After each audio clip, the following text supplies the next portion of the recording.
Hello to you all. Well, it is very common knowledge and even famous.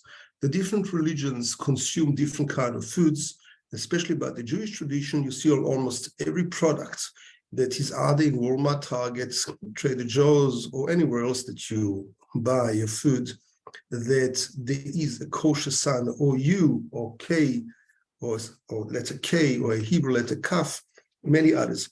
What is so important about the kosher? What is kosher? Why is the Bible so strict about the kosher foods? It's a sign, it's not a label, it's not a title, it's an essence.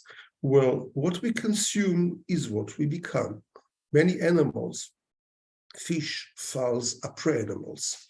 Eagles, lions, cheetahs, snakes, scorpions, shrimps. So when we consume them, we're not only about hygiene laws, even though the pork, the pig usually brings out as he sniffs out and many, many bugs that he's eaten, which is, for me, very distasteful to say the least. But we're talking about the blood. Since those animals are prey animals, through the blood, they bring through the nefesh, which is the animalistic soul, as the Bible clearly says, Hadamu hanefesh, the blood is the animalistic soul. And through this is transferred to you, their essence, their attributes, to you as a human being. And therefore, when you consume that, you slowly become that.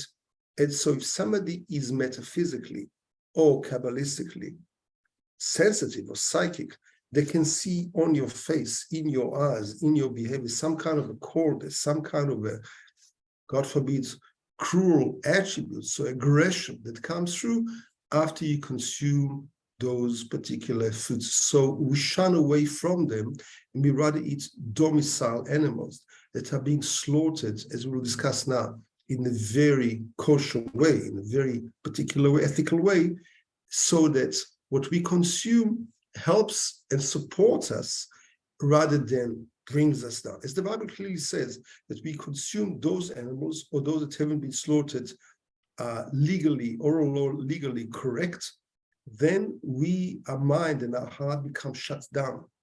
Can't think properly, our spirituality is being hindered, our connection with God becomes severed, so we must watch out for that. Anything that is vegan, fruits, vegetables, obviously that is absolutely fine.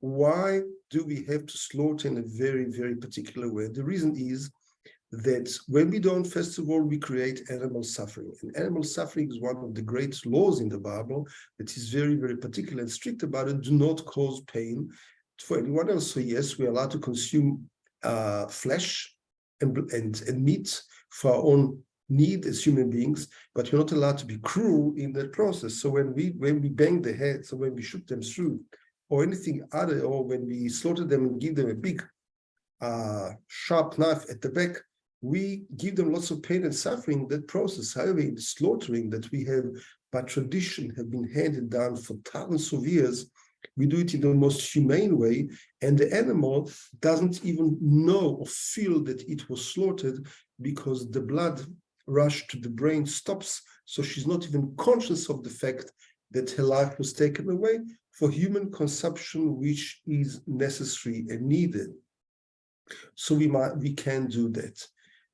In addition, of course, don't forget that many drugs, lots of different kind of drugs that people do take, even though they're vegan, so they could get on them the kosher label, but since they drive a person to the extreme, since they drive a person to hallucinate, since they drive a person out of this world, of course, we do not use them, and we are not allowed to use them, and we shun away from them, because we need to lead a balanced, synchronized life and not a life of extreme hallucinations and urges, which brings us down as human beings. The whole point is to make a transformation of the body towards the soul and the spirit, and not allow our soul to fall down into the very animalistic.